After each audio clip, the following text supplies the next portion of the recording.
Kelahiran Pedang Iblis bab 1191 keberangkatan. Nuh telah melalui masa-masa sulit dalam dimensi terpisah, dan tingkat pukulannya tidak meningkat banyak dibandingkan dengan kecepatan latihan biasanya. Namun, dia menggunakan waktu itu untuk bermeditasi. Noah tidak bisa menguji kemampuannya dalam dimensi terpisah, tapi perjalanannya melewati tahap terakhir peringkat ke-6 lebih dari sekadar sesi tebasan. Teknik berguna bagi para ahli, tetapi mereka harus memupuk individualitas mereka untuk mendapatkan kekuatan mereka. Raja Elbaz sudah membuktikannya. Dia harus kehilangan semua barang dan senjata sekali pakai untuk menyelesaikannya. Nuh selalu menguasai berbagai teknik yang hanya mengekspresikan aspek-aspek tertentu dari individualitasnya. Sword Saint telah melatihnya sehingga dia bisa menggunakan seluruh keberadaannya dalam tebasannya, dan Noah telah menyelesaikan fase itu ketika dia mencapai tahap cair.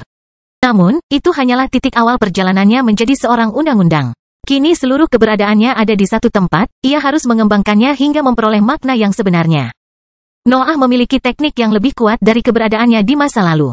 Tebasan terakhir Sword Saint dapat mengatasi serangan yang memanfaatkan dunia gelapnya, yang berarti bahwa individualitas Nuh tidak dapat melampaui kemampuan yang membawa kekuatan superior. Namun, hal itu telah berubah selama 500 tahun yang dihabiskan dalam dimensi terpisah. Nuh menggunakan waktu itu untuk fokus pada individualitasnya, dan kehebatannya mendapat manfaat dari hal itu. Noah tahu bahwa dia jauh lebih kuat dari sebelumnya. Dia tidak tahu bertahan seberapa kuat yang dia dapatkan karena menerima musuh yang tepat pada tahun-tahun itu, tetapi membujuknya mengatakan kepadanya bahwa dia masih jauh dari level sebelumnya. Celah yang mengarah ke tanah abadi masih terbuka di langit ketika para penggarap yang telah tinggal di dalam dimensi terpisah selama lebih dari 5 abad keluar dari sana. Cahaya putih menyilaukan muncul di sisi barat benua baru, dan pasukan pembudidaya menggantikannya ketika cahaya redup. Organisasi ketiga tersebut mengambil semua aset mereka kecuali para ahli manusia yang lebih lemah.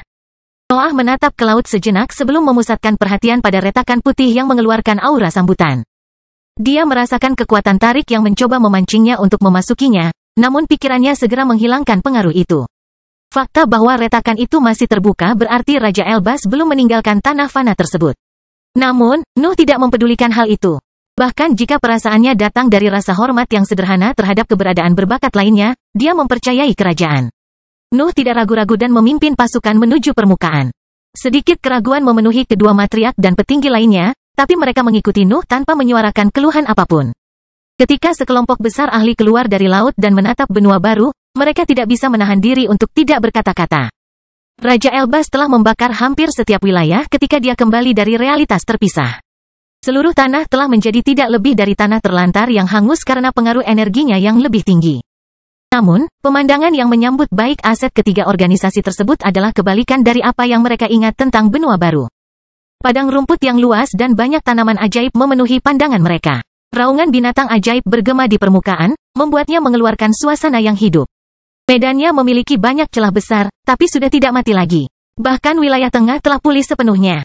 Raja Elbaz telah memperbaiki benua baru dalam 500 tahun itu, tetapi dia harus mengambil energi yang diperlukan untuk tugas itu dari suatu tempat. Para pembangkit tenaga listrik adalah orang pertama yang menyadari perbedaan dari bagian tanah abadi yang mereka ingat.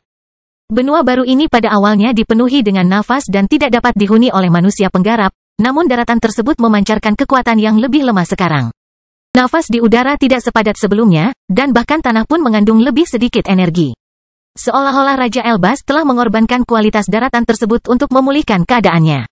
Para kultivator manusia yang keluar dari dimensi terpisah menonaktifkan benda-benda tertulis yang dimaksudkan untuk melindungi mereka dari tekanan nafas. Kondisi daratan yang baru memungkinkan mereka berjalan bebas di wilayah tersebut. Benua baru ini tidak seburuk benua lama dalam kondisi saat ini, namun masih jauh dari puncak sebelumnya. Para ahli dunia telah berhasil menghancurkannya dalam waktu lebih dari 1 milenium. Tentu saja, mereka tidak akan mengeluh tentang hasil tersebut. Organisasi-organisasi besar selalu tahu bahwa pertumbuhan mereka yang tidak terkendali pada akhirnya akan mengubah benua baru menjadi seperti itu. Itu terjadi lebih awal dari yang mereka perkirakan. Noah segera kehilangan minat pada lingkungan baru dan fokus mencari jejak musuh. Kesadarannya meluas dan menutupi separuh pantai barat dengan gelombang mentalnya yang tajam. Garis-garis bersinar muncul setiap kali kesadaran Nuh terbang di atas wilayah tersebut. Keseluruhan garis pantai tampaknya berada di bawah pengaruh pertahanan yang mampu menahan tekanan bawaannya. Noah tidak memicu formasi tersebut dengan tekanannya, namun ketahanan yang ditunjukkan selama analisisnya menegaskan bahwa mereka semua adalah pertahanan di peringkat ke-6. Aku tidak mengatakan bahwa merebut dunia itu mudah, suara Raja Elbaz bergema di langit, dan api keemasan muncul tepat di bawah celah.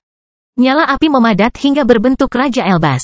Sang kerajaan muncul di langit dan menyebarkan auranya ke seluruh dunia sehingga semua orang bisa merasakannya. Itu adalah aura tenang yang menyembunyikan perilaku kekerasan. Raja Elbas tampak seperti bom yang siap meledak kapanpun situasi membutuhkannya. Banyak pembudidaya heroik yang lebih lemah mundur saat melihat Raja Elbas melayang di langit, tetapi Nuh memiliki perasaan yang sangat berbeda. Yang ada hanya kekesalan dalam pikirannya. "Kenapa kamu masih di sini?" Noah bertanya sambil berteriak ke arah celah. "Pergilah ke tingkat yang lebih tinggi. Tinggalkan kami semut untuk permainan kami." Nuh membalas seperti itu kepada seorang penggarap surgawi adalah pemandangan yang membuat banyak ahli takut akan nyawa mereka. Mereka tidak tahu apakah Defying Demon telah membuat marah Raja Elbas dengan karakternya yang menyendiri dan tidak peduli. Namun, Raja Elbas membatasi dirinya untuk menunjukkan senyuman pada kata-kata itu sebelum berbalik untuk terbang menuju bagian dalam celah. Beberapa pembudidaya peringkat 6 keluar dari pusat benua baru pada saat itu dan mulai berteriak ke arah Raja Elbas. "Tunggu, ayah," putri kedua berkata sambil mencoba menghubungi Raja Elbas sebelum terlambat. "Jaga pasukan ini," kata pangeran ketiga. "Jika kamu membunuh mereka, keluarga Elbas akan menguasai dua dunia selama ribuan tahun." Raja Elbas berhenti terbang ketika dia mendengar kata-kata itu. Dan para ahli di dalam pasukan Nuh gemetar ketika mereka melihatnya berbalik ke arah mereka. Awalnya mereka mengira permohonan keturunannya berhasil, namun mereka segera menyadari bahwa mereka salah. Pemimpin kerajaan terus berputar hingga dia menghadapi putri kedua dan pangeran ketiga. Dan dia menatap mereka selama beberapa detik sebelum mengeluarkan kalimat yang membuat mereka menunjukkan ekspresi jelek. "Saya keluarga Elbas," kata Raja Elbas sebelum berbalik dan terbang melewati celah tersebut. Kelahiran Pedang Iblis bab 1192 sekarang. Pangeran ketiga dan putri kedua tetap terdiam ketika Raja Elbas meninggalkan alam bawah sambil menyuarakan kalimat arogan itu. Namun, mereka tidak menyangka bahwa kata-katanya saja dapat membantu mereka. Seluruh dunia menyaksikan kepergiannya dan organisasi-organisasi yang kalah menatap sosoknya yang kurus dan tahu bahwa dia telah mengatakan kebenaran. Raja Elbas adalah fondasi dan inti dari organisasinya. Raja Elbas memiliki masa lalu yang misterius. Dia pernah hidup di bawah penindasan keluarga kerajaan sebelumnya dan berhasil mengatasinya dengan kekuatannya. Kemudian, dia membawa keluarganya ke puncak dunia. Prestasi kerajaan juga jauh melampaui ahli lain yang hidup di zamannya, dan dia telah mencapai prestasi yang diyakini banyak orang mustahil dilakukan. Terowongan dimensional saja sudah cukup untuk membuat namanya abadi di bidang itu. Menghubungkan dua tanah fana adalah suatu prestasi yang hanya diimpikan oleh banyak ahli untuk dicapai. Perangnya melawan seluruh dunia juga memastikan posisinya sebagai pejuang yang luar biasa. Raja Elbas adalah seorang kultivator sempurna yang tidak memiliki kelemahan apapun. Dia adalah monster dalam pertempuran dan ketika sampai pada bidang prasasti. Kepergian Raja Elbas memicu ingatan para pengamat, dan mereka hanya bisa terheran-heran ketika memikirkan keberadaan yang baru saja meninggalkan pesawat. Penutupan celah tersebut mengakhiri sejarah Raja Elbas di alam bawah, namun melahirkan legendanya. Getaran menjalar ke tubuh pangeran ketiga dan putri kedua ketika celah di langit tertutup. Rasa hormat yang sangat besar yang dirasakan aset ketiga organisasi terhadap Raja Elbas meningkatkan arogansi bawaan yang dibawa oleh keturunannya. Dua bangsawan merasakan gelombang kekuatan memenuhi pusat kekuasaan mereka. Api emas keluar dari tubuh mereka seolah-olah itu adalah nyala api bintang, dan tingkat kultivasi mereka meningkat selama proses tersebut. Pangeran ketiga dan putri kedua tidak lebih dari pembangkit tenaga listrik yang berada di dekat tanda setengah jalan dari tahap gas sebelum adegan itu. Namun, tingkat kultivasi mereka meningkat hingga puncak panggung setelah patriark mereka meninggalkan dunia. Noah menatap Royals, tapi dia tidak bertindak. Dia telah memutuskan bahwa dia akan menyerahkan tahap awal invasi kepada bawahannya, jadi dia belum punya niat untuk maju dulu. Terlebih lagi, kedua bangsawan itu tidak layak pada masanya. Dia mungkin bersenang-senang menghadapi formasi yang menutupi benua baru, tapi mengalahkan mereka tidak akan memberinya keuntungan apapun. "Aku ingin tahu apakah pangeran kedua telah kembali dari kenyataan yang terpisah," pikir Noah sambil menatap ke arah benua baru. Dia seharusnya tetap menjadi pewaris Raja Elbas. Tatapan para penggarap dari tiga organisasi tertuju pada Nuh sementara dia bertanya-tanya apakah masih ada lawan yang layak yang tersisa di pesawat. Berabad-abad yang dihabiskan dalam dimensi terpisah telah memperkuat posisi Nuh sebagai pemimpin ketiga organisasi. Dewan dan Kekaisaran Sandal masih independen. Tetapi mereka tahu bahwa mereka membutuhkan bantuan Hiv untuk merebut kembali sebagian dunia. Nuh melirik sekilas ke arah tentara di belakangnya sebelum menunjuk ke benua baru. Auranya melonjak saat dia mengucapkan kata-kata manusia yang membawa raungan pelan. "Saya tidak akan bergabung dalam medan perang selama setahun. Anda ingin menaklukkan sesuatu sebelum saya ikut serta." Aset ketiga organisasi tersebut tidak membutuhkan pidato motivasi. Mereka telah mengembangkan keinginan yang kuat untuk kembali ke permukaan setelah bertahan hidup di dalam dimensi terpisah selama 500 tahun. Bahkan para kultivator yang hanya mengetahui dimensi terpisah pun memiliki keinginan itu. Mereka semakin mendengar legenda tentang tempat yang lebih baik, dan melihatnya untuk pertama kali membuat antusiasme mereka meningkat. Setiap kultivator dan bibrida yang telah menjalani kehidupan di dalam dimensi hampir tidak bisa menahan diri untuk tidak menyerang benua baru. Kata-kata Nuh menghilangkan kekangan mereka dan bertindak sebagai sinyal dimulainya invasi. Tentara di sekelilingnya menyerang ke depan tanpa repot-repot berkumpul dalam formasi pertempuran. Keluarga kerajaan menstabilkan kondisi mereka dan mengaktifkan formasi pertahanan mereka ketika mereka melihat sejumlah besar pembudidaya heroik menyerbu menuju garis pantai barat. Ketiga organisasi tersebut tidak kehilangan banyak kekuasaan selama 5 abad tersebut. Mereka harus membatasi pertumbuhan mereka karena kelangkaan sumber daya di dalam dimensi tersebut. Namun, terobosan pada beberapa aset menutupi kelemahan tersebut. Veit dan Daniel telah mencapai peringkat ke-6 selama tahun-tahun itu. Penambahan 2 kekuatan besar ke dalam aliansi ini membawa kekuatannya melampaui kekuatan organisasi lain manapun. Aliansi tersebut memiliki 10 pembangkit tenaga listrik di jajarannya, dan 2 di antaranya adalah eksistensi terkuat di tanah fana sejak Raja Elbas pergi. Ada binatang ajaib yang tersembunyi di dalam laut yang dapat melampaui level mereka. Tetapi Nuh dan Penatua Agung Diana mengungkapkan puncak dunia manusia saat ini. Itu bukan energi yang lebih tinggi, pikir Noah sambil menganalisis para kerajaan yang masih mengeluarkan api emas dari sosok mereka. Dia memutuskan untuk menyaksikan invasi dari tempat biasa di langit, dan dia tidak melewatkan detail penting tentang kekuatan kerajaan. Tampaknya mereka hanya memperoleh akses pada sebagian dari individualitas ayah mereka. Nafas normal menyulut api emas itu, dan kekuatannya hanya tampak sedikit lebih mengancam daripada jenis api lainnya. Tombak raksasa terbentuk di garis pantai, dan ujungnya terangkat ke langit untuk menunjuk ke arah pasukan yang datang. Aura yang kuat keluar dari bentuk halus mereka, dan lingkaran cahaya yang menyilaukan mulai menutupi sosok mereka. Seluruh pantai barat menyala saat tentara bergerak maju. Aura formasi dengan kekuatan di tingkat menengah dari peringkat ke-6 memenuhi langit, tetapi pakar ketiga organisasi tidak membiarkan hal itu membuat mereka takut. Formasi pertahanan di tier menengah masih baik-baik saja. 9 pembangkit tenaga listrik yang menyerang di depan tentara dapat menanganinya dan membuka jalan yang dapat dilewati tentara. Namun, tidak hanya ada 9 keberadaan di depan tentara. Seorang kultivator peringkat puncak 5 ada di antara mereka dan melepaskan percikan hitam dari kakinya untuk menyamai kecepatan mereka. Dia pasti bersemangat, desah Noah ketika dia melihat June berusaha mengimbangi pembangkit tenaga listrik. Tingkat budidayanya perlahan meningkat saat dia mendekati garis pantai. June merasakan datangnya pertempuran, dan sirkuit sempurna miliknya menghasilkan energi yang lebih tinggi untuk mendorong individualitasnya. June adalah seorang maniak pertempuran yang tidak bisa ikut bertarung selama berabad-abad. Satu-satunya pemikiran bahwa dia akhirnya akan melepaskan kekuatannya membuat tingkat kultivasinya meningkat. Tombak melesat keluar dari lingkaran emas yang memenuhi garis pantai barat. Setiap serangan itu memancarkan aura pembangkit tenaga listrik di dasar tahap cair. Retakan memenuhi langit saat serangan itu terbang ke arah tentara. Lebih dari 30 tombak berkumpul pada para ahli dari 3 organisasi. Itu adalah serangan yang bisa mendorong pembangkit tenaga listrik hingga batas kemampuannya. Penatua Agung Diana dan tangan kiri Tuhan mempersiapkan diri untuk merapal mantra terbaik mereka. Mereka adalah satu-satunya pembangkit tenaga listrik di tahap cair, jadi mereka berkepentingan untuk menangani serangan-serangan itu. Hal ini akan menghemat energi kelompok kekuatan yang lebih lemah, dan akan memberikan lebih banyak peluang bagi organisasi mereka untuk merebut wilayah sebelum Nuh melangkah ke medan perang. Namun, garis hitam tiba-tiba muncul di tengah tombak itu dan membaginya menjadi 2.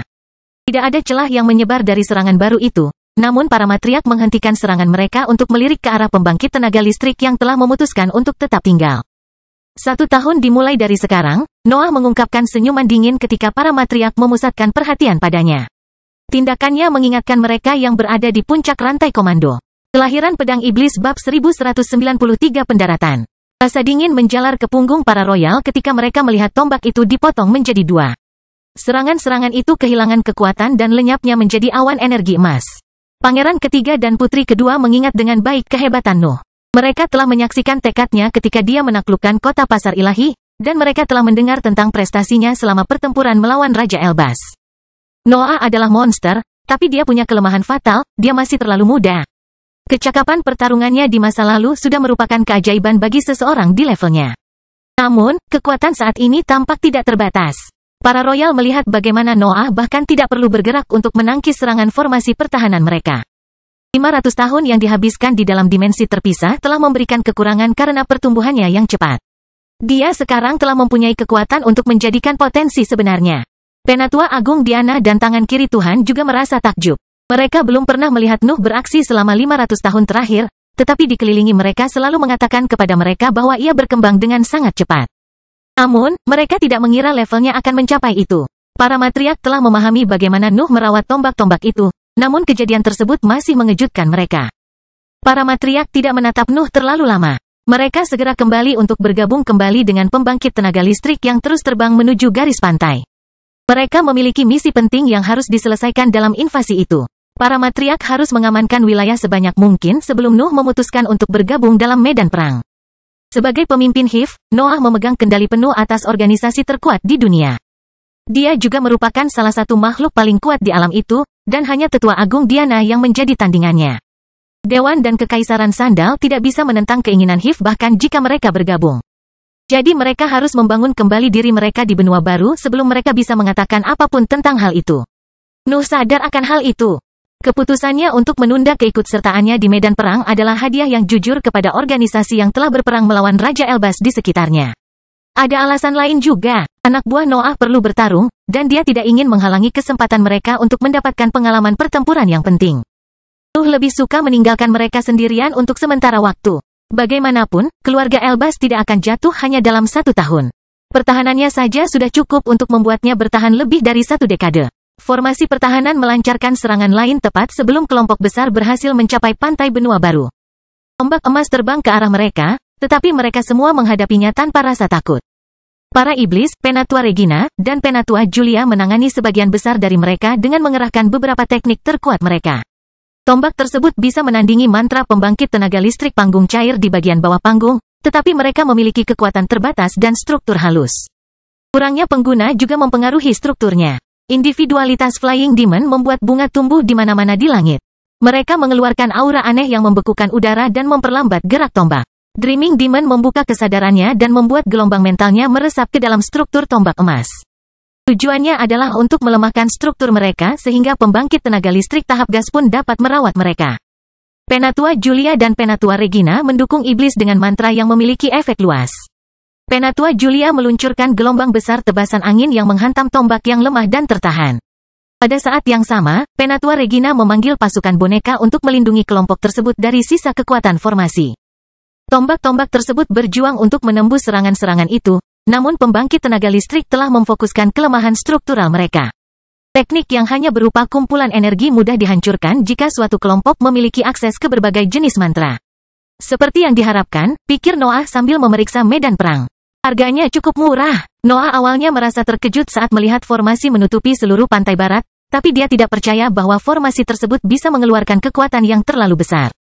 Raja Elbas adalah ahli sejati di bidang prasasti, tetapi dia harus menghormati batasan tertentu saat membangun formasi. Salah satunya adalah bahan bakar yang mereka butuhkan. Benua baru telah sangat menderita setelah pertempuran terakhir, dan sebagian besar cadangan energi di dunia telah lenyap saat menghadapi Raja Elbas. Kerajaan tidak dapat mengumpulkan banyak bahan bakar dalam 500 tahun itu, jadi dia harus berkompromi dengan struktur tombak agar murah untuk dibuat. Tombak adalah senjata luar biasa yang mampu membawa banyak kekuatan, namun relatif mudah untuk dilawan oleh para pembudidaya yang memiliki banyak pengalaman bertempur. Tentu saja, hal itu hanya berlaku jika kekuatan para penggarap itu mendekati kekuatan tombak. June terbatuk darah saat keempat pembangkit tenaga listrik membuka jalan di antara deretan tombak. Gelombang kejut yang dipancarkan oleh serangan tersebut cukup untuk menggoyahkan organ tubuhnya dan menyebabkan luka dalam. Namun, lebih banyak percikan hitam keluar dari sosoknya setelah dia menstabilkan kondisinya. Individualitasnya sudah mulai bergerak. Sirkuit sempurna miliknya menghasilkan energi yang lebih tinggi dalam jumlah besar untuk membuat kekuatannya melampaui batas kemampuannya.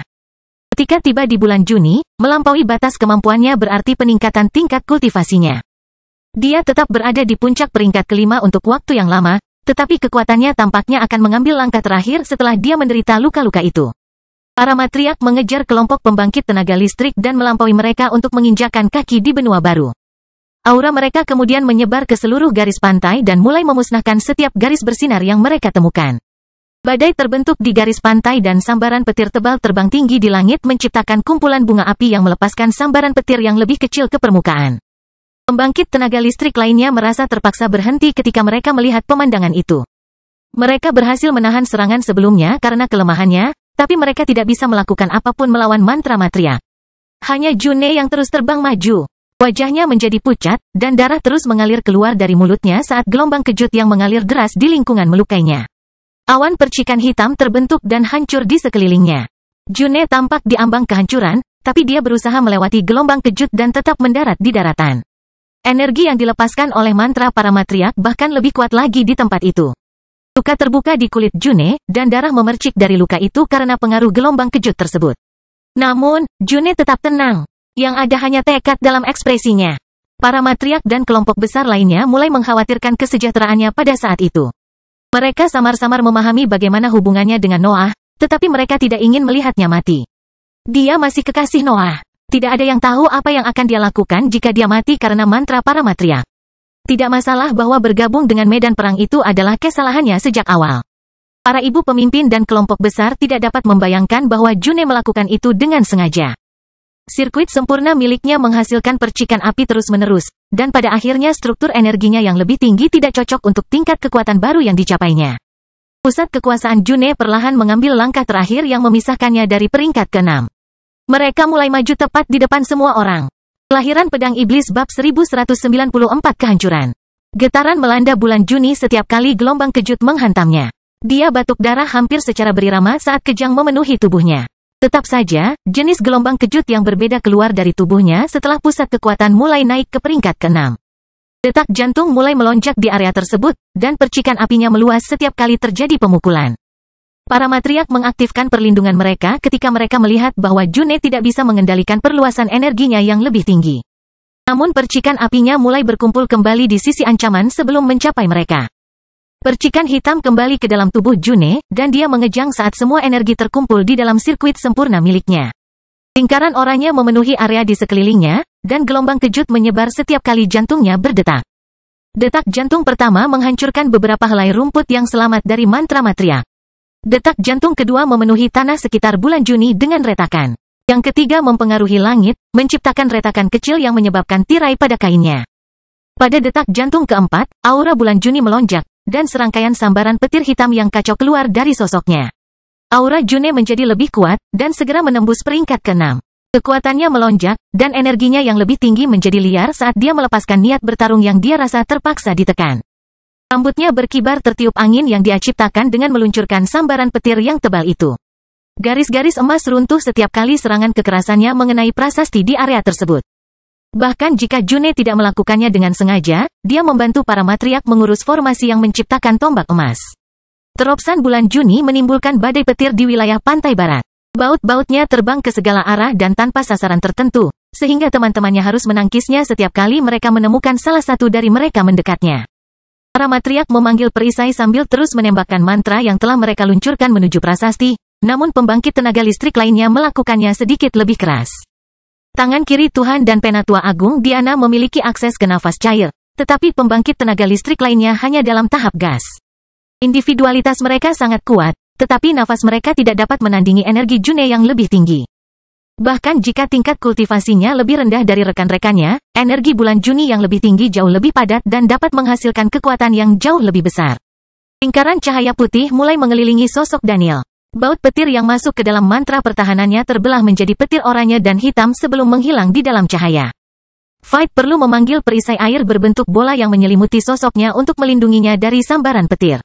Auranya membantu metode pertahanannya dengan membuat serangan June hampir tidak berbahaya baginya. Truespeed menghindari serangan-serangan itu, dan para tetua lainnya bisa mengandalkan metode serupa untuk menghindari atau menghentikan serangan June.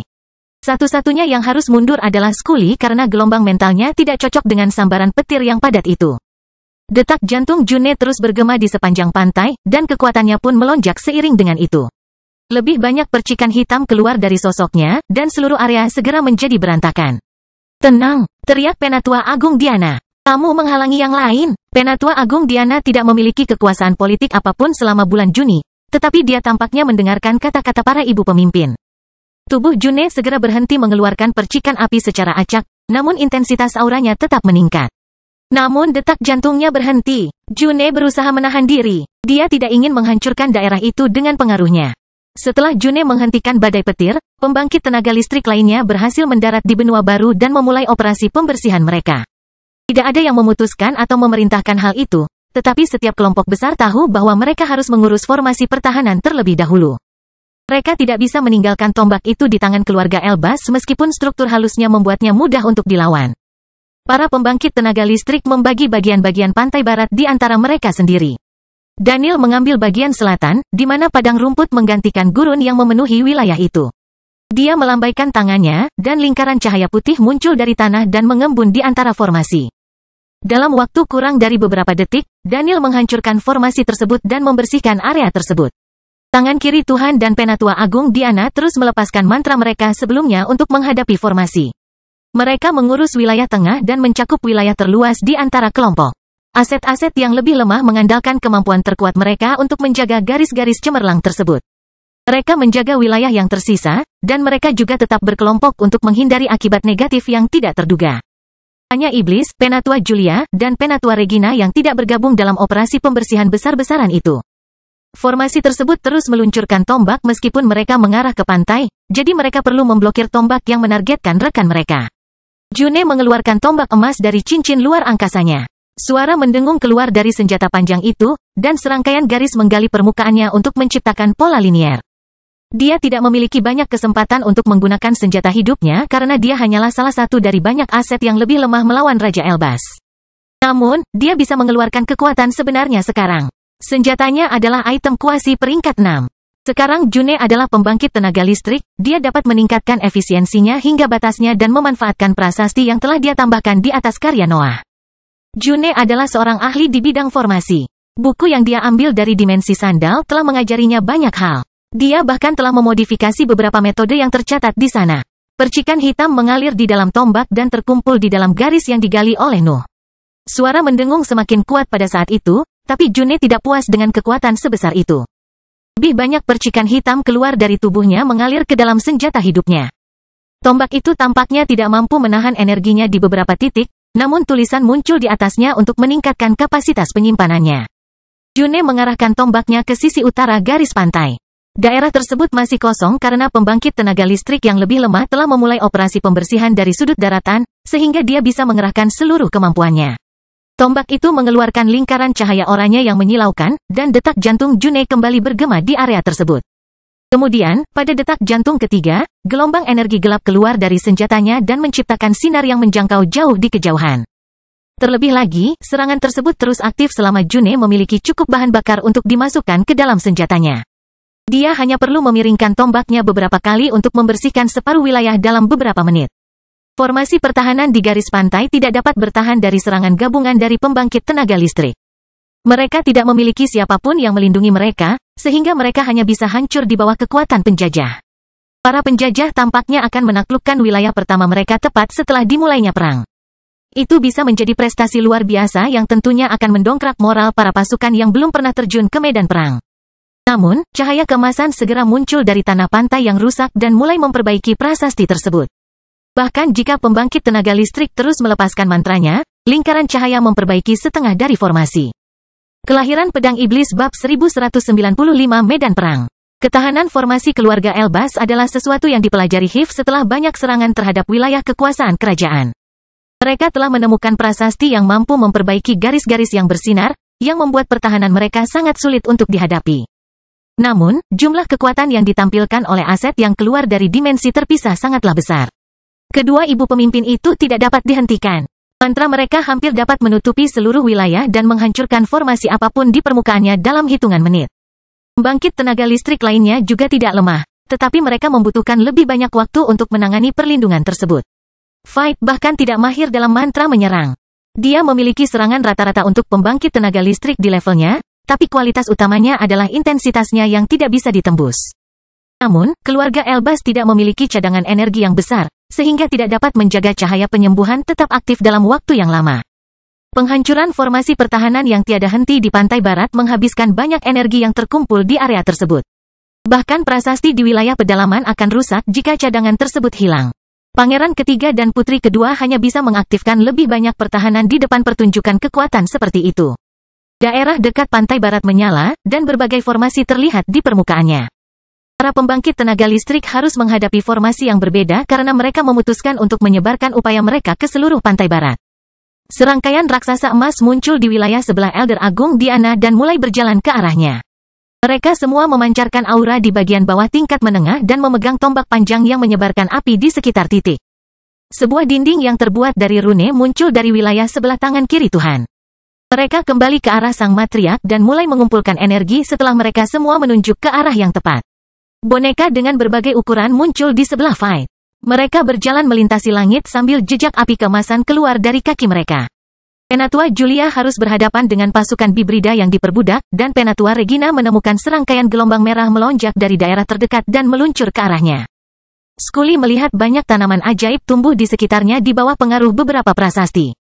Mereka memiliki batang hijau dan serangkaian cabang tebal seperti logam yang mengarah ke arahnya dan mulai menyerang ke arahnya.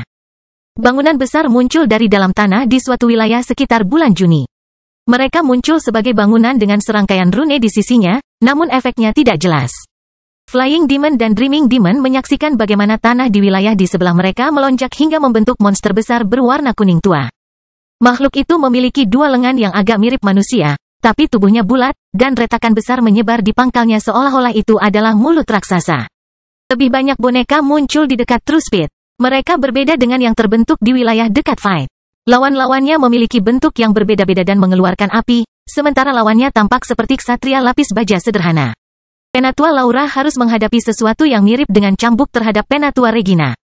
Dia melawan serangkaian balista besar yang sudah menunjuk ke arahnya. Tanda emas meledak di wilayah dekat Daniel, dan 3 penggarap keluar dari lingkaran cahaya yang telah mereka lepaskan. Ketiganya tampaknya berasal dari keluarga Elbas, tetapi mereka memiliki rambut emas dan mata hijau, yang menunjukkan seberapa jauh mereka dari garis keturunan utama. Namun, mereka bertiga adalah pembangkit tenaga listrik di peringkat ke-6 terbawah. Tampaknya keluarga Elbas telah berhasil meningkatkan jumlah asetnya pada level tersebut selama 500 tahun terakhir. Royal Pool telah selamat dari pertempuran melawan Raja Elbas, pikir Noah ketika dia melihat 3 pembangkit tenaga listrik baru di pihak kerajaan. Aroma mengerikan dari Royal Pool telah mencapai lubang hidungnya meskipun dia berada agak jauh dari pantai barat. Nuh yakin keluarga Elbas mengandalkan benda ajaib itu untuk mengisi ulang asetnya. Pertempuran segera terjadi. Pembangkit tenaga listrik dari 3 organisasi menyerang pertahanan baru dan melepaskan kekuatan penuh tingkat budidaya mereka untuk menangkisnya. Sebagian besar pertahanan tersebut memiliki kekuatan yang mirip dengan pembangkit tenaga listrik di dasar tahap cair, tetapi mereka memiliki kelemahan yang sama seperti tombak emas. Kan sulit bagi kelompok kekuatan yang lebih lemah untuk menghadapi pertahanan baru, tetapi mereka yakin bahwa keluarga Elbas tidak akan mampu bertahan dalam pertempuran yang panjang. Penatua Agung Diana melambaikan tangannya, dan lensa hitamnya dipasang di belakang punggungnya. Dia kemudian mengarahkan senjatanya ke arah para raksasa sambil mengarahkan jari telunjuknya ke tanah di bawahnya. Percikan oranye terakumulasi di belakang lensa yang dirakit dan melepaskan sambaran petir pada kaca hitamnya.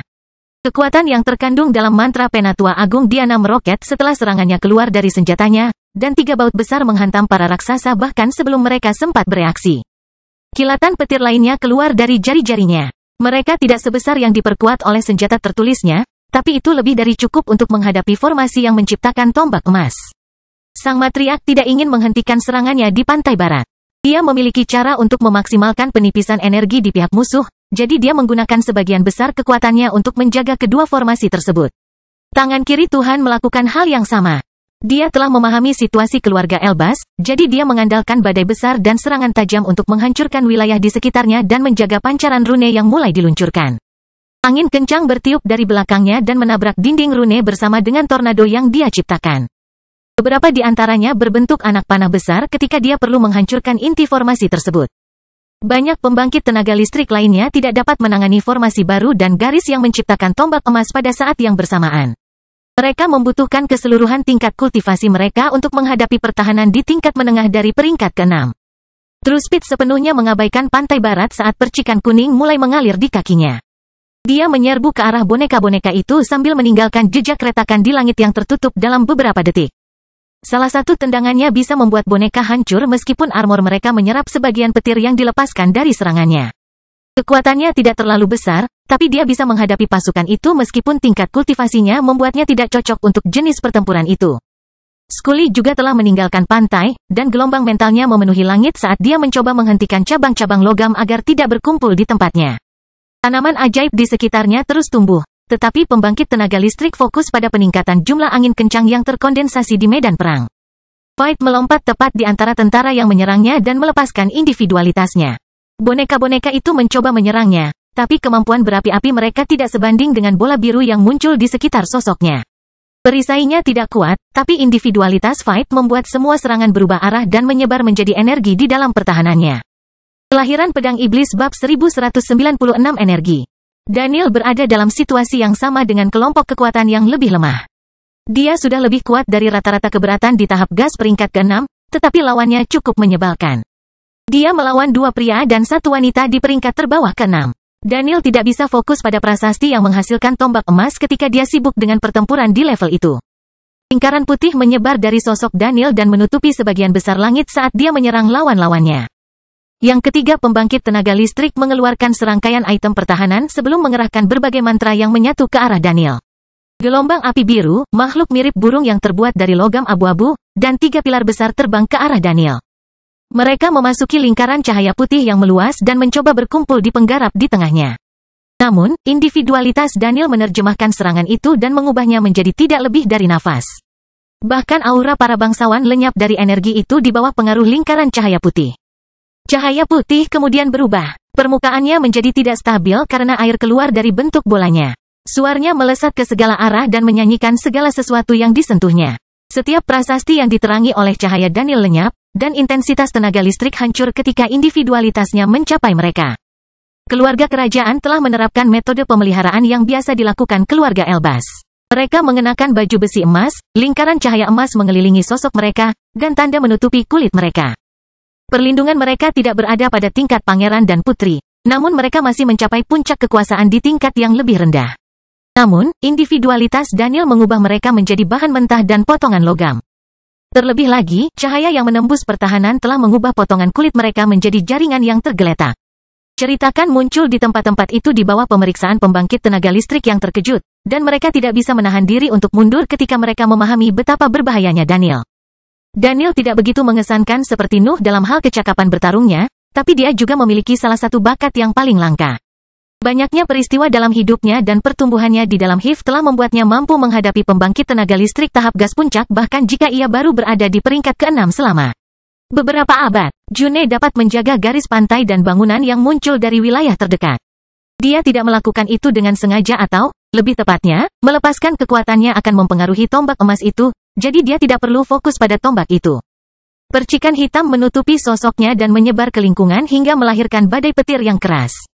Energi yang lebih tinggi di bulan Juni berperilaku seperti awan Nuh, namun memiliki efek yang jauh berbeda. Detak jantung June bergema melalui energinya yang lebih tinggi, dan sambaran petir menyambar setiap detaknya.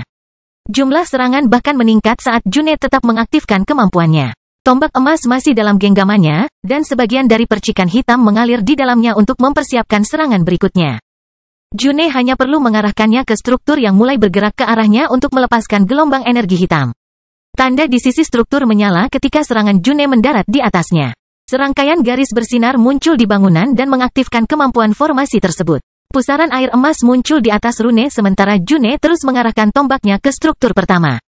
Energinya yang lebih tinggi terus mengalir di dalam senjatanya, namun serangannya sepertinya tidak mampu menghancurkan bangunan itu. Pusaran air berjuang untuk menghadapi energi bulan Juni yang lebih tinggi. Tujuan prasasti mereka adalah untuk menyerap nafas, sehingga energi yang lebih padat bukanlah sesuatu yang dapat mereka bongkar dengan mudah. Namun, ada lebih dari satu bangunan. Bangunan lainnya bergerak untuk membantu sasaran June, dan prasastinya menyatu saat sisinya bersentuhan. Garis-garis bersinar itu meluncur di permukaan struktur dan menyusun kembali dirinya agar sesuai dengan bentuk baru tindakan pertahanan itu. Bangunan-bangunan tersebut sebelumnya merupakan pertahanan independen, namun telah berubah menjadi tembok tinggi yang melahirkan pusaran air besar. Gelombang energi bulan Juni akhirnya mulai runtuh di bawah pengaruh pusaran air emas. Percikan hitam jatuh dari struktur serangan dan memasuki rune di tembok tinggi. Prasasti emas di permukaannya berubah warna karena energi bulan Juni yang lebih tinggi memicu formasi tersebut. Mereka menjadi lebih gelap, dan lingkaran cahaya oranye mulai mengelilingi struktur besar itu. Kemudian, seberkas sinar emas keluar dari pusaran air dan mulai melawan serangan June. Kedua gelombang energi itu saling mendorong ketika mereka mencoba untuk mengalahkan serangan lawannya. Kilatan cahaya oranye dan gelap keluar dari area di mana kedua sinar itu bertarung. Tanah di bawah tembok tinggi runtuh saat percikan api bulan Juni jatuh ke medan dan melepaskan kekuatan besarnya terhadap lingkungan. Serangkaian retakan akhirnya terbentuk di sekitar area tempat kedua balok itu bertarung. Bukaan menuju ruang hampa mengelilingi gelombang energi yang kacau namun padat dan meluas seiring semakin banyak kekuatan yang bocor ke langit. June terus menuangkan lebih banyak energi ke dalam tombaknya, tetapi dia segera menyadari bahwa ada sesuatu yang tidak beres. Dia merasa serangannya kehilangan kekuatan saat berbenturan dengan tembok pertahanan. Pusaran air tidak hilang setelah melepaskan sinar emas. Ia terus menyerap percikan hitam dan menjadikannya bagian dari kekuatannya. Selain itu, sepertinya kapasitasnya belum habis. June hanya bisa menyaksikan saat serangannya perlahan kehilangan kekuatan melawan sinar emas. Kemajuan kemampuan tembok membuat pusaran air menyerap lebih banyak energi yang lebih tinggi dan terus meningkatkan kekuatannya. Sinar emas akhirnya membanjiri energi hitam, dan June merasa terpaksa melakukan manuver mengelak. Cahaya pekat menimpa badai yang mengelilinginya, dan perlahan-lahan kehilangan kekuatannya saat sambaran petir menembus strukturnya. Sebagian dari badai tersebut hancur dan menghancurkan sinar emas tersebut, namun energi yang lebih tinggi muncul dari sosok June dan mengisi kembali titik-titik yang hilang tersebut. Selain itu, percikan api baru tampak jauh lebih padat dan lebih mengancam dibandingkan percikan api sebelumnya. Niat bertarung June melonjak saat dia berbalik ke arah tembok tinggi yang bertuliskan. Rune di permukaannya memiliki kemampuan yang mirip dengan individualitasnya, dan dia merasa senang telah menemukan sesuatu yang dapat menahan pukulannya yang tiada henti. Dia telah menemukan lawan yang bisa memaksanya mengeluarkan kekuatan lebih besar lagi. Itulah yang diinginkan June selama berabad-abad yang lalu. Detak jantungnya menjadi lebih kuat ketika gelombang energi yang lebih tinggi keluar dari sosoknya dan meningkatkan kemampuannya. Tombaknya mulai bergetar saat percikan api mengalir tanpa henti di dalam prasastinya, dan suara mendengung keluar dari bentuknya. Badai juga menjadi lebih dahsyat. Awan gelap muncul tinggi di langit akibat pengaruh percikan api bulan Juni. Ia seolah mampu mempengaruhi perilaku lingkungan dengan auranya. Garis-garis bersinar menyala di tombak. Mereka meningkatkan jumlah energi yang bisa disimpan senjata itu, tapi June sudah lama tidak lagi memedulikan batasan strukturalnya. Senjata kuasi peringkat 6 adalah benda ajaib di tangan para pembudidaya peringkat 5. Namun, pembangkit tenaga listrik membutuhkan aset yang lebih kuat, dan June telah mencapai titik tersebut segera setelah dia maju. Daniel dan Fight harus berkembang selama beberapa dekade sebelum senjata hidup Nuh tidak dapat membantu mereka lagi. Namun, June hanya perlu kalah satu kali untuk mencapai titik itu. Sirkuit sempurnanya menghasilkan begitu banyak energi sehingga seluruh wilayahnya di pantai barat menjadi tidak lebih dari serangkaian bunga api hitam. Sambaran petir jatuh dari rangkaian energi yang lebih tinggi dan menghancurkan tanah di bawahnya. Ketika June melihat retakan pertama muncul di tombak, dia mengarahkannya ke dinding dan meluncurkan gelombang energi lainnya. Dia bermaksud untuk berusaha sekuat tenaga dan melihat kemana individualitasnya akan membawanya. Kelahiran Pedang Iblis Bab 1197 ID. Penatua Laura memiliki banyak masalah yang dihadapi formasi pertahanan. Dia menembakkan anak panah ke baut balista, tapi serangannya tidak bisa menghentikan serangan senjata yang tertulis itu sepenuhnya. Balista adalah senjata bertulisan di tingkat menengah yang meluncurkan baut dengan kekuatan di puncak tingkat bawah. Kekuatan yang mereka mampu lebih unggul dari sebagian besar pembangkit tenaga listrik tahap gas. Penatua Laura harus melakukan manuver mengelak beberapa kali untuk menghindari semua serangan yang datang ke arahnya. Dia menembakkan bahkan panah morfingnya ke arah senjata ketika dia menemukan celah, tapi tekniknya akan selalu hancur karena kekuatan bautnya. Bahkan jika anak panahnya berubah menjadi binatang ajaib raksasa, baut yang ditembakkan oleh balada selalu menembusnya hingga menyatu pada posisinya. Terlebih lagi, cahaya kemasan yang memenuhi garis pantai sedang memasang tombak, jadi dia akan menghadapi formasi di kedua sisi. Tetap saja, Penatua Laura tidak dapat melakukan apapun untuk menghindari akibat tersebut. Dia hanya bisa melakukan yang terbaik dan mencoba menemukan kelemahan dalam susunan balista. Penatua Julia tidak memiliki masalah apapun dalam menghadapi pasukan Bibrida dan menangani garis pantai pada saat yang bersamaan. Kebasan anginnya memenuhi langit di atas wilayah itu dan terbang menembus segala sesuatu yang bersinar atau bergerak. Formasi di pantai tidak bisa berbuat apa-apa melawan unjuk kekuatan itu, tapi Bibrida melawan beberapa perlawanan. Sementara hibrid memiliki satu katak raksasa beracun di peringkat ke-6 sebagai pemimpinnya. Pusat kekuatan makhluk itu berada di dekat bagian bawah peringkat ke-6, tetapi ada banyak makhluk lemah yang siap memberikan nyawa mereka untuk mempertahankannya. Makhluk-makhluk di pasukan termasuk bukan spesies pemimpin mereka. Mereka hanya bisa menampilkan formasi pertempuran dasar, tapi itu tidak mempengaruhi kecakapan pertempuran mereka di depan pembangkit tenaga listrik. Hibri yang lebih lemah memiliki kekuatan antara peringkat ke-4 dan ke-5, dan hanya sedikit dari mereka yang memiliki tubuh kuasi peringkat 6. Rupanya keluarga Elbas tidak berinvestasi terlalu banyak dalam membesarkan mereka dan hanya mengandalkan kekuatan mereka sebagai bentuk pertahanan. Keluarga kerajaan hanya menginginkan pasukan yang dapat melindungi wilayah mereka, dan rantai yang dikunci pada makhluk tersebut dapat memenuhi tugas tersebut. Keluarga Elbas tidak peduli jika semua bibrida mati untuk menyelesaikan misi mereka. Bagaimanapun, itu adalah aset yang dapat dibuang. Katak raksasa beracun adalah lawan yang mengancam bagi seorang kultivator. Ia memiliki tubuh yang kuat, tapi ia tidak kekurangan serangan jarak jauh yang bisa menandingi mantra manusia. Keluarga kerajaan juga telah mengajarkannya beberapa teknik, sehingga kecakapan bertarungnya jauh di atas tingkat pusat kekuasaannya. Itu salinan buruk dari leluhur, pikir Nuh ketika dia melihat ke arah katak. Dia bisa melihat bagaimana keluarga Elbas berusaha memperbaiki kondisi pemimpinnya, tapi mereka ceroboh dalam hal itu. Mantra katak memperkuat kemampuan beracun bawaannya, tapi ia tidak menambah serangan lain pada persenjataannya. Keluarga kerajaan bahkan tidak berusaha membuat makhluk itu mengekspresikan potensi penuhnya. Mereka telah mengabaikan aspek mendasar dari keunggulan bawaannya sebagai bibrida. Keinginan mereka untuk mengendalikan segalanya selalu menjadi kelemahan terbesar mereka, pikir Noah sambil menghela nafas keluar dari mulutnya. Dia menderita perilaku yang sama ketika dia masih seorang kultivator manusia. Keluarga kerajaan ingin memiliki kendali penuh atas bawahan mereka, yang mempengaruhi kekuatan pasukan mereka secara keseluruhan. Penatua Julia membuat sebagian besar tebasan anginnya menyatu ke arah pasukan bibrida, dan banyak dari serangan tersembunyinya menembus barisan monster yang lebih lemah untuk menghantam katak. Pemimpin pasukan menggunakan makhluk dengan tubuh kuasi peringkat 6 sebagai perisainya, tetapi serangan Penatua Julia sulit untuk diperhatikan. Dan bahkan kesadaran superiornya tidak dapat membantunya dalam tugas tersebut. Akan berbeda jika katak itu sedikit lebih kuat, tetapi levelnya jauh di bawah Elder Julia, jadi ia hanya bisa menahan serangannya sambil menunggu celah dalam serangannya. Penatua Regina memanggil pasukan boneka yang meledak setiap kali mereka bentrok dengan cambuk merah. Sebagian dari ciptaannya sudah ada di tanah, berurusan dengan prasasti yang terus dibangun kembali oleh cahaya keemasan. Cambuknya sangat besar dan mencoba menangkapnya dengan serangan cepatnya, tetapi Penatua Regina memegang kendali penuh atas medan perang. Boneka-bonekanya bergerak mengikuti formasi pertempuran yang tepat yang selalu membuka jalan keluar untuknya. Boneka-boneka itu meledak setiap kali cambuk menghantam mereka, tetapi Penatua Regina tidak pernah berhenti menciptakan lebih banyak makhluk mirip binatang untuk mengisi kembali barisan pasukannya.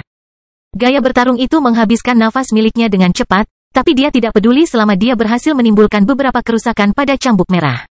Tujuannya adalah membuat keluarga Elbas menghabiskan cadangan energi mereka, dan dia melakukannya dengan baik. Pada itu, Flying Demon dan Dreaming Demon adalah petarung berpengalaman, jadi kemunculan makhluk aneh di sekitar tidak membuat mereka khawatir. Selain itu, mereka termasuk pembangkit tenaga listrik tahap gas terbaik di dunia, dan mereka bertarung bersama. Tidak ada yang perlu mereka takuti dalam situasi itu. Makhluk itu tampak terbuat dari campuran logam, lumpur, dan medan. Para iblis menghancurkan sebagian besar tubuhnya dengan serangan mereka, namun wilayah tersebut selalu menyediakan lebih banyak material untuk memperbaiki tempat tersebut. Lengannya juga bisa meregang, dan duri tajam keluar dari keempat jari tangannya yang berbentuk humanoid. Gas padat keluar dari mulutnya yang besar juga, tapi para iblis menghindari semua serangan itu. Flying Demon menutupi seluruh wilayah di pantai dengan bunga putihnya. Es menyebar dari mereka, dan pengaruhnya segera mencapai makhluk aneh itu. Es mulai menutupi monster itu yang menggantikan potongan tubuhnya yang beku dengan lebih banyak material. Daya tahannya tampaknya berhubungan dengan jumlah sumber daya di dalam tanah, jadi mengalahkannya secara perlahan akan merusak nilai area itu. Dreaming Demon menggunakan es Flying Demon untuk membuat kesadarannya meresap lebih cepat ke dalam struktur makhluk itu. Dia ingin mengendalikannya, tapi dia segera mengerti bahwa tugas itu tidak mudah. Materi di dalam tubuh makhluk itu sudah berada di bawah pengaruh kesadaran lain, dan para royal sepertinya telah memberikan perlindungan terhadap metodenya. Sesuatu atau seseorang sudah menguasai tanah di seluruh wilayah, jadi para iblis harus menemukan keberadaan di balik pertahanan itu jika mereka ingin menghindari kehancuran tanah itu selamanya. Aku akan membuka jalan, kata Flying Demon kepada kekasihnya. Dia melambaikan tangannya, dan bunga-bunga itu pecah melepaskan badai pecahan es yang menghantam monster itu. Pergerakan makhluk itu melambat saat serangan mendarat di tubuhnya. Potongan tanah beku jatuh dari sosoknya saat monster itu mencoba mengganti bagiannya yang terluka, tapi serangan Flying Demon tidak memberinya cukup waktu untuk pulih. Monster itu akhirnya berhenti bergerak, dan es menutupi seluruh tubuhnya. Flying Demon menyatukan tangannya di depan dadanya, dan sekuntum bunga tinggi tumbuh di makhluk beku itu. Kemudian, tangan Flying Demon terpisah, dan retakan muncul pada struktur bunga tinggi itu. Retakan vertikal menyebar dari puncak tumbuhan putih dan mencapai makhluk itu. Retakan itu mulai menyebar pada makhluk beku itu, dan segera membuka rongga besar yang membelah tubuhnya menjadi dua. Flying Demon hanya perlu membelah tangannya lebih jauh untuk membuka monster itu dan memperlihatkan bagian dalamnya. Medan beku dan lumpur berjatuhan dari dalam makhluk itu ketika Flying Demon memaksanya terbuka. Kesadaran Dreaming Demon melesat ke depan untuk memeriksanya, tetapi gelombang mentalnya harus menjangkau jauh ke dalam wilayah tersebut untuk menemukan inti monster itu. Ada bola emas kecil yang terbuat dari logam halus di bawah monster itu. Dreaming Demon berbagi penglihatan itu dengan kekasihnya, dan Flying Demon mau tidak mau menemukan kesamaan antara item itu dan Noah's Beast Chores. Tampaknya keluarga Elbas telah mencoba menciptakan lautan kesadaran palsu untuk melahirkan monster itu. Mereka ingin memberikan kehidupan pada dasar suatu wilayah agar dapat berperang bersama mereka. Para iblis bertukar senyuman dingin saat melihat itu, dan gagasan yang sama muncul di benak mereka. Kelahiran Pedang Iblis bab 1198 barang. Kekacauan menyebar di pantai barat dan wilayah pedalaman saat pembangkit listrik mengeluarkan kemampuan mereka untuk melawan formasi pertahanan. Lingkaran emas menutupi pantai dan mencoba memperbaiki prasasti tersebut, tetapi kehancuran yang disebabkan oleh banyak pertempuran menyelamatkan kondisi mereka. Beberapa pertempuran menghasilkan gelombang kejut yang menyebar bahkan ke wilayah terdekat dan menghancurkan formasi di permukaannya. Para matriark cukup untuk membersihkan seluruh bagian tengah garis pantai. Hal yang sama tidak berlaku untuk pembangkit tenaga listrik lainnya. Namun banyak dari mereka yang berhasil mengurus prasasti di wilayah mereka bahkan jika mereka harus menyampaikan formasi kerajaan lainnya. Namun, masih ada titik di mana cahaya emas berhasil memperbaiki prasasti tersebut. Sisi selatan pantai barat memiliki Daniel dan penggarap lainnya yang terlalu sibuk dengan lawan baru mereka dan tidak bisa mengurus formasi di bawah mereka. Truespit, Penatua Laura, Fight, Daniel, dan Scully harus mengabaikan garis pantai, dan lingkaran emas segera memperbaiki prasasti di beberapa wilayah mereka. Tombak akhirnya terbentuk dan mulai terbang menuju penyusup lagi. Perang medan menjadi semakin berantakan pada saat itu. Pangeran ketiga dan putri kedua mengendalikan tombak untuk memfokuskan aset untuk melawan formasi. Para royals mengabaikan lawan-lawan yang merepotkan itu dan fokus pada mereka yang paling menderita akibat serangan-serangan itu. Fight dan Truespit memiliki kemampuan mengganggu yang akan membuat mereka menangkis tombak dengan mudah, sehingga formasi terfokus pada 3 pembangkit tenaga listrik lainnya. Penatua Laura memiliki masalah melawan balada, tetapi dia sudah terbiasa dengan serangan mereka. Dia juga nyaris mengenai beberapa dari mereka antara satu serangan dan serangan lainnya. Namun kedatangan tombak emas memaksanya melakukan beberapa manuver mengelak berturut-turut hingga dia lolos dari jangkauan formasi. Sang tetua tidak bisa menangani kedua pertahanan tersebut dan hanya bisa meninggalkan medan perang untuk saat ini. Scully berada di dalam deretan cabang yang mencoba menabrak tubuhnya dan menghalangi setiap jalan keluar. Gelombang mentalnya berhasil menangkis sebagian besar serangan, tapi dia harus mengandalkan mantra gerakan untuk menghindari beberapa serangan. Gelombang mentalnya padat dan dapat menghentikan beberapa cabang, tetapi jumlahnya terlalu banyak. Dia bisa memanggil angin yang mampu menghancurkan beberapa serangan, tapi itu tidak cukup untuk memblokir serangan tanaman ajaib itu. Selain itu, formasi di sekitar tanaman ajaib meningkatkan vitalitasnya dan menguntungkan pertumbuhannya, yang melahirkan lebih banyak cabang setiap detiknya. Scully segera merasa kewalahan dan harus mengandalkan gaya bertarung yang berbeda untuk menghadapi lawannya. Gelombang mentalnya mulai berkumpul dan memadat menjadi bentuk yang berbeda. Scully melahirkan serangkaian tebasan angin yang menyerupai serangan Penatua Julia. Tebasan Scully cukup tinggi dan memancarkan aura yang kuat. Mereka tidak mengeluarkan ketajaman apapun tetapi hanya mengandalkan jumlah kekuatan yang terkumpul di dalam bentuknya untuk menimbulkan kerusakan. Tebasan angin terbang menuju dahan yang menahan laju Scully dan menembusnya, membuka jalan di mana dia bisa melarikan diri. Scully merasa senang melihat pendekatan baru ini bekerja dengan baik terhadap tanaman ajaib itu, dan dia bermaksud memfokuskan batangnya setelah menghancurkan setiap cabang yang menghalanginya. Namun, tombak emas tiba-tiba meluncur dari belakang dan menyatu di posisinya. Mereka bahkan menghindari cabang-cabang di jalur mereka untuk mempertahankan kekuatan mereka bagi pembangkit tenaga listrik yang aneh. Scully mengutuk dalam pikirannya, tapi dia segera memutuskan untuk melarikan diri dari situasi itu. Dia tidak bisa menghadapi kedua pertahanan pada saat yang sama, jadi dia menutupi sosoknya dengan tebasan angin dan terbang menjauh dari belitan itu. Cabang-cabangnya patah saat dia melarikan diri, tapi beberapa tombak mendarat di tubuhnya dan menghancurkan sebagian pertahanannya. Beberapa di antaranya bahkan menusuk kulitnya hingga meninggalkan luka yang dalam di tubuhnya. Scully berhasil melarikan diri dari jangkauan formasi tersebut pada saat itu, tetapi dia tidak berhenti mengumpulkan energi mental untuk menciptakan lebih banyak serangan. Invasi belum berakhir, dan dia harus bersiap ketika ada kesempatan baru. Daniel mengalami hal yang jauh lebih keras daripada teman-temannya. Lawannya adalah 3 pembangkit tenaga listrik, dan mereka dapat bekerja sama dengan tombak emas untuk memaksimalkan peluang mereka. Gelombang api, boneka mirip burung, dan pilar es menyerang lingkaran cahaya putih yang dipancarkan Daniel. Para royal tidak keberatan jika serangan mereka tidak dapat melewati pertahanannya. Mereka hanya ingin menahannya di tempatnya sampai tombak itu tiba. Daniel merasakan datangnya tombak, dan lingkaran cahaya putihnya menjadi tidak stabil lagi di bawah kendalinya. Suar keluar dari bentuknya yang tidak rata, dan beberapa sinar padat menyertai serangannya. Sinar yang pekat bukanlah serangan yang kacau. Daniel mengarahkan mereka langsung ke arah para royal sementara dia terbang menuju serangan mereka untuk menghindari tombak yang masuk. Lingkaran putih menjadi lebih tipis saat cahaya Daniel berkumpul di dalam pancarannya untuk meningkatkan kekuatan penusuknya. Serangan para royal tidak bisa berbuat apa-apa terhadap mereka, dan mereka juga harus menghindari beberapa suar saat menghindari serangan musuh. Tombak itu menembus lingkaran cahaya Daniel dan terbang melewatinya beberapa saat sebelum larut menjadi awan kecil energi emas. Mereka hampir mengalahkan perlindungan Daniel, tapi dia tidak berada dalam jalur mereka lagi. Daniel melambaikan tangannya pada saat itu. Lingkaran cahayanya meledak keluar dan melahirkan serangkaian sinar tipis yang ditujukan ke royals. Namun, serangkaian tombak emas muncul di lintasan mereka dan memberikan cukup waktu bagi 3 pembangkit tenaga listrik untuk melarikan diri.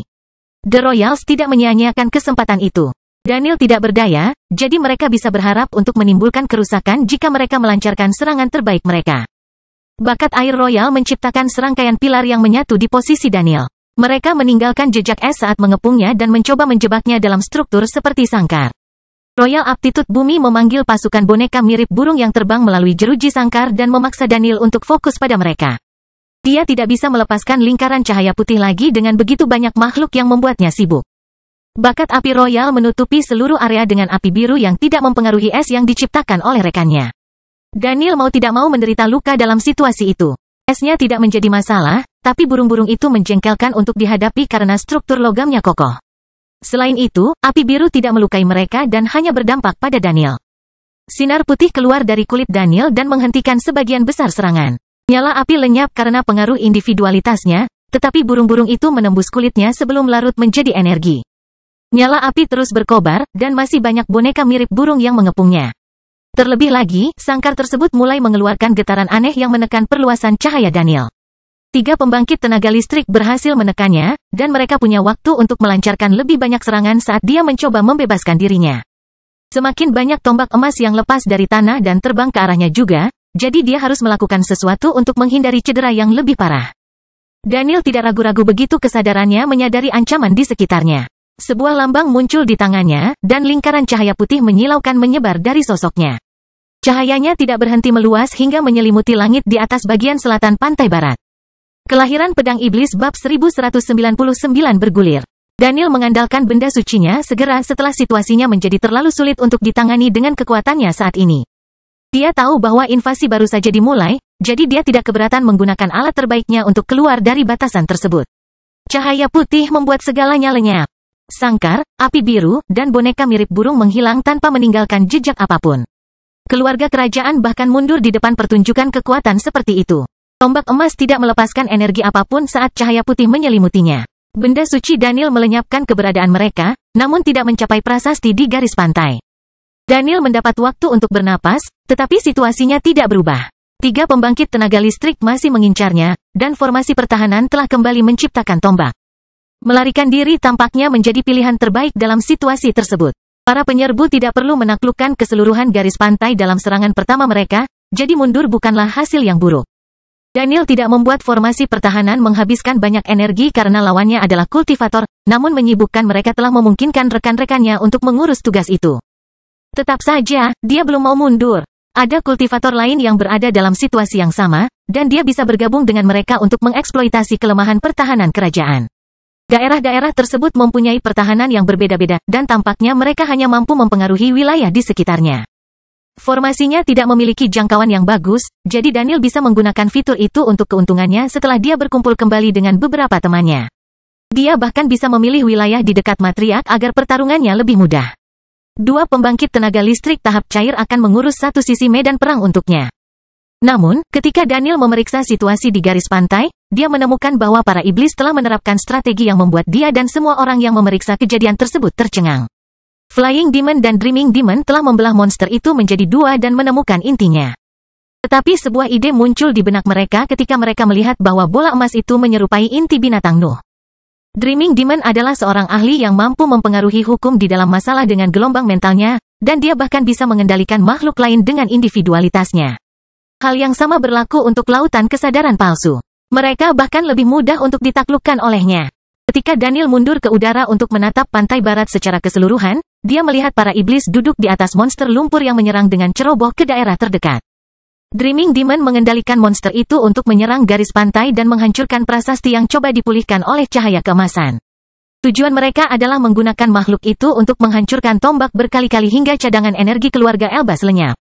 Itu akan membuat tugas mereka lebih mudah karena monster itu masih mengandalkan sumber daya tersebut untuk berfungsi. Lautan kesadaran palsunya hanyalah kumpulan naluri dan tugas yang telah diprogram oleh kerajaan untuk dilakukannya. Energinya masih datang dari daerah melalui hubungan khusus antara bola emas dan tanah. Para iblis tidak mengerti bagaimana koneksi itu bekerja, tapi mereka tidak perlu mengetahuinya untuk memanfaatkan monster itu. Kontrol Dreaming Demon sangat halus sehingga bahkan tidak memicu kegagalan yang dilakukan oleh Royals. Monster itu melintasi seluruh wilayah dalam hitungan menit. Ia menjadi lebih besar karena sebagian tanah tempat ia merangkak menyatu dengan tubuhnya. Flying Demon tertawa ketika monster itu menghancurkan formasi. Penghancurannya bahkan lebih menyeluruh daripada pembangkit tenaga listrik karena ia merobek seluruh bagian tanah dan menyerapnya ke dalam bentuknya. Scully hanya bisa tersenyum ketika dia melihat monster itu menghancurkan formasi di dekat tanaman ajaib dan bergerak menuju badai hitam. Para iblis telah memberinya kesempatan untuk bertarung tanpa gangguan untuk sementara waktu, dan dia tidak ingin menyia-nyiakannya. Monster itu bergerak menuju medan perang June, dan Flying Demon berdiri untuk mengurus masalah tersebut. Dreaming Demon harus tetap fokus pada bola emas, jadi dia tidak bisa membantunya dalam situasi itu. Flying Demon menatap rangkaian bunga api hitam yang lebat dan mengangkat tangannya. Dia tahu bahwa meminta June untuk menahan diri sejenak tidak ada gunanya, terutama saat dia sedang berada di tengah pertarungan seru. Akan lebih cepat jika dia membuka jalan melewati badai. Bunga tumbuh dalam garis lurus antara tangan Flying Demon dan badai. Individualitas pria itu melonjak, dan ciptaannya meledak menjadi serangkaian pecahan tajam yang jatuh pada percikan hitam June. Energi bulan Juni yang lebih tinggi sangat padat, dan biasanya akan menangkis sebagian besar serangan. Namun, fokusnya adalah pada tembok pertahanan di wilayah lain. Badai di sekelilingnya adalah sisa energi yang diciptakan oleh sirkuit sempurna miliknya. Sebuah jalan terbuka di tengah badai. Percikan api di bulan Juni pecah, dan es muncul di permukaannya saat pengaruh Flying Demon menyelimuti mereka. Flying Demon kemudian menjentikkan jarinya, dan percikan api yang membeku itu pecah. Gelombang pecahan es jatuh dari langit saat monster itu melintasi wilayah itu, dan iblis mengumpulkannya untuk membuat perisai di atas kelompoknya. Sambaran petir jatuh dari sisi lain badai bulan Juni, tapi perisai Flying Demon memblokir setiap serangan yang datang ke arahnya. Kelompoknya segera keluar dari gelombang energi yang lebih tinggi, dan perisai es hancur saat mereka bergerak menuju medan perang para matria. Tangan kiri Tuhan dan Penatua Agung Diana tidak sefokus June. Mereka menyadari kedatangan para iblis dan menarik kembali mantra mereka agar mereka bisa lewat tanpa menimbulkan masalah. Monster itu menjadi lebih besar saat ia merangkak melewati wilayah tersebut dan memusnahkan formasi yang menciptakan tombak di sepanjang jalan. Lingkaran emas harus membangun kembali seluruh bagian medan untuk memulihkan prasasti tersebut, dan itu membuat kerajaan menghabiskan lebih banyak energi. Mereka memutus hubungan dengan lautan kesadarannya, kata Dreaming Demon sambil menutup matanya untuk menuangkan sebagian energinya ke dalam inti makhluk itu. Kita hampir sampai di sisi lain. Flying Demon berteriak sambil meletakkan tangannya di tubuh makhluk itu. Nafas miliknya mengalir di dalam monster itu, dan Dreaming Demon mengarahkannya ke area tertentu. Para royal tidak bisa membiarkan salah satu pertahanan mereka jatuh ke tangan musuh. Tapi mereka butuh beberapa saat untuk memutuskan hubungan dengan monster itu karena mereka sibuk mengatur tombak emas dan formasi lainnya. Tetap saja, para iblis menggunakan nafas mereka sebagai bahan bakar makhluk itu sehingga mereka dapat menyelesaikan penyisiran mereka di garis pantai. Lagi pula, tidak ada penghancur prasasti yang lebih baik di antara kelompok mereka. Makhluk itu menarik lengannya yang aneh dan menutup mulutnya untuk memfokuskan segala yang dimilikinya untuk mencapai sudut lain pantai. Di bawah kendali Dreaming Demon, monster itu mulai berguling di wilayah tersebut dan menghancurkan lebih banyak medan. Daniel dan Elder Laura hanya bisa tersenyum ketika melihat Flying Demon tertawa di atas garis medan yang tidak bergerak meskipun makhluk itu berguling. Dreaming Demon telah menciptakan platform yang membuat mereka tetap diam tidak peduli tindakan apa yang dilakukan monster itu. Monster itu akhirnya mencapai ujung garis pantai, dan strukturnya mulai runtuh saat jatuh ke laut. Makhluk itu mengeluarkan teriakan nyaring, tapi para iblis bahkan tidak meliriknya saat mereka melompat kembali ke benua itu. Yang ada hanya kehancuran di depan mereka. Lingkaran emas mencoba memulihkan potongan-potongan tanah yang terkoyak, tetapi prosesnya jauh lebih lambat dari sebelumnya. Kelompok tersebut dapat fokus pada formasi di daratan tanpa mengkhawatirkan tombak untuk sementara waktu. Juga, sekarang para iblis berada di sisi selatan, mereka dapat membantu pertahanan yang membuat rekan mereka kesulitan. Kelahiran Pedang Iblis bab 1200 divisi. Daniel menyadari pola pikir para iblis, jadi dia langsung menembak ke arah para royals. Cahaya putih keluar dari sosoknya dan menutupi area tersebut dengan aura tebal yang merembes ke setiap permukaan. Intensitas aura Daniel meningkat ketika dia mendekati pembangkit tenaga listrik, dan bahkan langit mulai menderita karena pengaruh individualitasnya. Udara perlahan menghilang, dan retakan terbuka di langit saat cahaya Daniel membuat strukturnya tidak stabil. Sepertinya dia bahkan bisa mempengaruhi hukum di lingkungan ketika dia berusaha keras. Keluarga kerajaan mundur sambil meluncurkan mantra mereka. Yang ketiga pembangkit tenaga listrik mengandalkan teknik mereka untuk memperlambat gerak maju Daniel. Namun rasa pusing segera memenuhi pikiran mereka dan membuat mereka kehilangan kendali atas kemampuan mereka. Es mulai menyebar di bawah kaki mereka. Keluarga kerajaan tidak menyadari apa yang terjadi di sekitar mereka. Mereka bahkan tidak menyadari bahwa kaki mereka telah menyatu dengan bongkahan di bawah. Mereka sama sekali tidak berdaya, dan Daniel hanya perlu menyentuh mereka dengan cahayanya untuk memberikan pukulan fatal. Gelombang api emas untuk menyimpan royal dan menangkis cahaya putih ketika lingkaran cahaya Daniel hendak menyentuh 3 pembangkit tenaga listrik. Kebakaran itu tidak melukai para royals. Ini bertindak sebagai perlindungan yang dimaksudkan untuk memberi mereka waktu untuk mundur. Pangeran ketiga dan putri kedua meluncurkannya untuk menyelamatkan aset kuat mereka. Namun, kobaran api tersebut tidak berhasil menghilangkan pengaruh iblis secara menyeluruh. Mereka telah menangkis cahaya Daniel dan memberi mereka pencerahan kembali, tapi es Flying Demon tetap tidak terpengaruh oleh api itu. Tidak secepat itu, kata Flying Demon saat dia dan kekasihnya mencapai posisi Daniel. Yang ketiga melirik ketiga pembangkit tenaga listrik yang masih dilalap api emas sebelum melihat ke arah royals di jarak jauh. Pangeran ketiga dan putri kedua hanya bisa membalas mereka dengan ekspresi jelek. Flying Demon mengangkat tangannya, Daniel mengarahkan telapak tangannya ke arah musuh-musuhnya, dan Dreaming Demon menutup matanya untuk membuka kesadarannya. Trio The Hive hendak melancarkan serangan mereka terhadap kerajaan yang terperangkap, tetapi pangeran ketiga dan putri kedua bertindak sebelum serangan mereka siap. Ketiga bangsawan itu mulai menjerit kesakitan saat bagian dari api emas membakar mereka. Trio The Hive tetap terdiam ketika mereka melihat pembangkit tenaga listrik meninggalkan es untuk melarikan diri melalui api. Tidak sulit untuk memahami bagaimana ketiganya melakukan hal itu. Pangeran ketiga dan putri kedua telah menyelamatkan bawahan mereka dengan mengubah kaki mereka menjadi abu. Flying Demon dan Daniel ingin mengejar para royals yang berangkat, tetapi Dreaming Demon memberi isyarat kepada mereka untuk berhenti. Kesadarannya masih berada di dalam area tersebut, jadi dia bisa melihat sebagian dari apa yang menunggu mereka di depan area tersebut. Melampaui api emas bukanlah masalah. Pangeran ketiga dan putri kedua menjadi lebih kuat setelah kepergian Raja Elbas, namun mereka masih melawan beberapa penggarap panggung gas terbaik di dunia. Namun, Dreaming Demon merasakan bahaya datang dari wilayah tempat ketiga kerajaan melarikan diri. Dia merasa kelompoknya mungkin tidak bisa melewatinya dengan mudah. Mari kita fokus ke pantai, Dreaming Demon akhirnya mengumumkan sambil membuka matanya dan menarik kembali sebagian kesadarannya. Dia tidak perlu menjelaskan apapun kepada kedua temannya. Duanya menyadari kemampuannya dan mempercayai penilaiannya. Pasti ada alasan bagus jika dia memutuskan untuk menghentikan pengejaran. Mata ketiganya bergerak ke utara pada saat itu.